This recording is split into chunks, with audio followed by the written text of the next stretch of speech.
ځکه علماو سره چې کېنې بیا به د هرې ګناه دا عذاب هم ذکر کېږي. څوک چې مثلا یو غټ غټ ټکي درته ووایم، څوک چې پردۍ نامحرمو ښځو ته په غلط نظر ګوري، په ورځ د قیامت به د ده سترګې د اور په سولایي باندې تورېږي، په اور ګرمه سولایي به یې په سترګو کې ور ویل کېږي. څوک چې پردیو خبرو ته غوږ نیسي، یو دوه نفره پټ لګیا دي، دی غلی وه چې شاته غوږ ورته نیسي، په ورځ د قیامت به یې په غوږو کې په اور ویلې شوي سرپ چې د مسو سرپ ویلې کې، دغه به بیا د په غوږو کې ورته څول کېږي. څوک چې د مسلمانو بې عزتي کوي، بې حرمتي کوي، غیبتونه یې کوي، نبي علیه السلام معراج ته ځي، یو ډله د خلکو ویني د مسو نوکانې دي، په د خپلو نوکانو دا د خپل مخ غوښې راښکوي.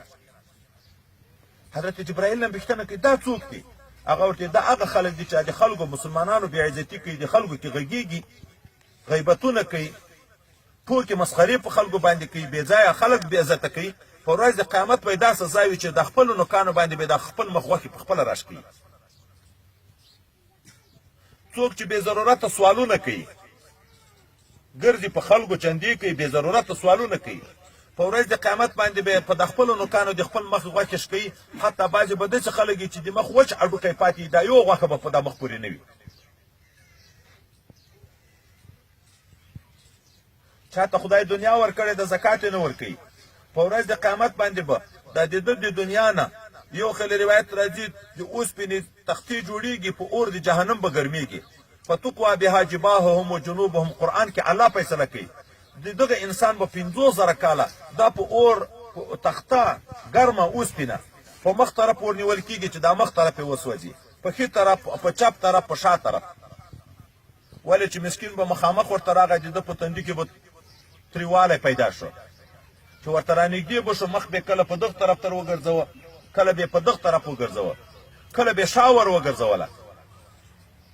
یو روایت کې راځي چې چا چې دنیا ډېره کړې او د خدای حق نه ده پکې ادا کړی، دا چې ګاټې به جوړېږي په اور د جهنم به ګرم وي، د تختي په سر به یې ورګرځي، دا وجود به یې خدای مو دې وساتي ویلې کېږي، یو خوا ته به تر وځي، د بل طرف نه به دې ولې بېخته په کېښودی کېږي، د تي په سر به راوځي. 50,000 کاله به یې دا سزا وي.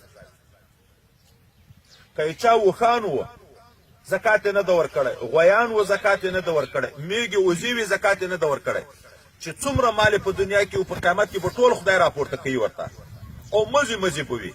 دی به د قیامت په ورځ په دا میدان پړ مخ پروت وي، دغه اوښانو به غوبل کې اچوي، پکې ګرځي به، خولې به په لګوي.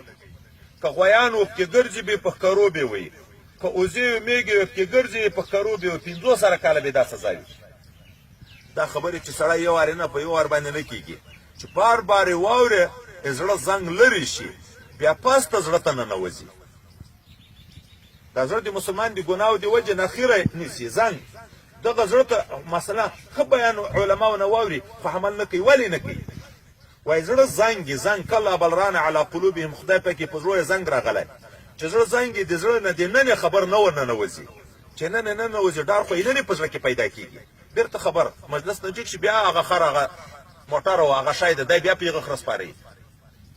دا چې ډېر کېنې په داسې مجلسو کې بار بار اورې، د زړه زنګ به دې لرې کېږي. ولې لرې کېږي؟ خدای پاک په ډار درسره پیدا شو، توبه به وباسې، چې توبه دې وایسته، لکه د موږ په بیعت کې اول توبه وباسو په خلکو، چې توبه دې وایسته ګناوې لرې شوې، په توبه الله خوشحاله کېږي.